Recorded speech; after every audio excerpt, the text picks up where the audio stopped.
Khambule. Wena nkosikazi asethembeke ukuthi awusiletheli ungikhulukudu wesigelekeqe la. Ngoba yabona abantu bo-internet angibathembi. Ngiqinisile Mr. Khambule. Uyabona nje kunama case amaningi kabi lapha kwa crime store. Adabantu abatholakala lapha kwi-online. Mrs. Khambule, ungisize ntombi ungalingi unikele nge-address yakho ku-internet. Kodwa ke fanele ukuthi uyazi wena ngoba uyijaji elikhulu. Njenganini nje la kodwa engake ngenza khona nje ngathatha isinqumo esizoniphoxa. Yazi phela mina ngiyijaji elikwaziyo ukujaja angibona lamajaji ahlule ukujaja. Lo mfana ngimuzwe nje ngikhuluma naye efonini ukuthi hayi i-gentleman isingisi sakhe sipholishekile isifundiswa akafani nabo bonke labafana sebazenza nje ama-American umuntu angazi nokuqeda nje isentence engayifakanga inhlamba. Hayi kodwa ma, I don't understand and I cannot believe why you called me home and you said it was an emergency. What sort of a surprise is a surprise you already know, Cindy? Hi ma, it's just that I've never heard of a landlady baking muffins for a tenant as welcome. Hayi shuluphindi uyabona nje ukuthi acontisa amathe. Mina lokho engaba khona angikaze ngibhakelwe amakhekhe mina. Khambule kanti uyodela mhla uthola ikhekhe elinjani? Mr. Khambule, ayabonakala mahle abukeke emnandi. Kodwa Mrs. Khambule, hawu ngiyayisola kube ngavele ngaba umqashwa kwakho nje ngoba uyakwazi ukuphatha iqashi. Hayi angifuni bantu ukuqamba mangayikho into engeke ngibenzele yona umkhonyi umqashi isiqashi lesisakwami.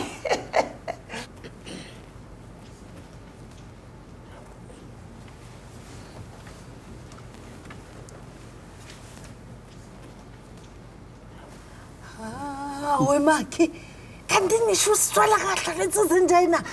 Hawu makhelwane uyazibona isithi makhi ngayigcina ngikhathi sikaShaka Zulu. Usindi ngane yami wasojabula umkhwenyana omuhle kanjena. Hawu makhe hayi cha Mrs. Khambule uyijaje ngempela. Buka nje hawu kube ngangazi uma vele abo mastende abe seyathola amaqashi ngithola umkhwenyana. Hayi injalo yena akamubi ngaleyo ndlela uyambona nje ukuthi hayi uyabukeka. Kodwa ngangishilo. Ngathini mina?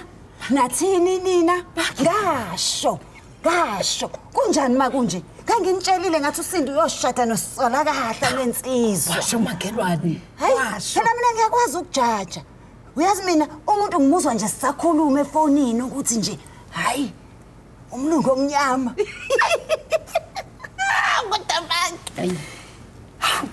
Kodwa Khambule. Hayi akezivele sihambeni isoso welcome lesiqashi sethu la. Untaba kayikhonjwa angazi avuthe. Asambeni avuthe ngabaselo.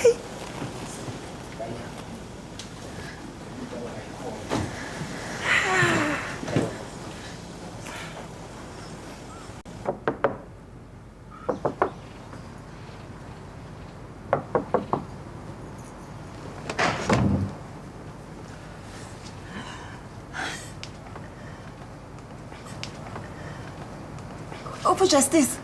Hi, I'm Justice and you must be Miss Khambule. Khambule. Yes, and thanks for being so nice to me over the phone. Thanks for welcoming me to your beautiful home.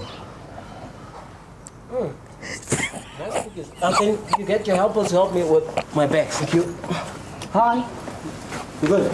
Yeah, I'm fine. Thank you.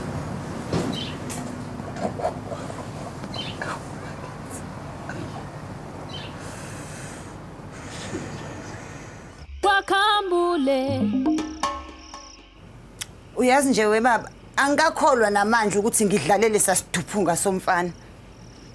Hayi kanti mina ngimbonile lo mfana ukuthi hayi umfana oright futhi ekuba safe ukuba around yena. Awuyizwanga mina into engizwe efonini. Leya voice ayihambisani hlobo nalesipagate esifike la ekhaya. Ngeke phela uSinda akwazi ukuthi ashade nalo yamfana. Ngingayini nje, ngingayinhlekisa ngisho kubafazi basesontweni. Baba, kuzomela ukhulume naye ngeke. Kusasa lokho kusayo, kumele athutha aphuma ahambe lemzini wami angihambele. Uthini? Hayibo. Umanje lo mfana mangabe ehamba uthi akahambe ayiphi ngempela. Hayi musukuganga la wena. Khambule. Oh. iBhayibheli lithi the Lord will provide. Uma kuwukuthi lo mfana unokholo, uNkulunkulu will provide him with a place azohlala kuyona. Akayona phela irresponsibility yami akalethwanga yimina la ekhaya. Le nkosikazi ake ngihambe ngiyophuza amanzi man. Hayi. Othi. Khambule ibindoda. Ngiyabuya nkosikazi ngiyophuza amanzi. Hayi. Ungangimosheli amanzi ame fridge. Hayi ngeke man. Hayi. Uphuza amanzi ompompi. Angiyazi mina indoda ehlulo ukuba indoda usehlula nje ukuqosha umfana. Sekumele kube mina futhi engiqosha umfana. Hayi. Ngeke Khambule kuzomela ube indoda. Please subscribe to my YouTube channel for more videos. Subscription is free. Mahala.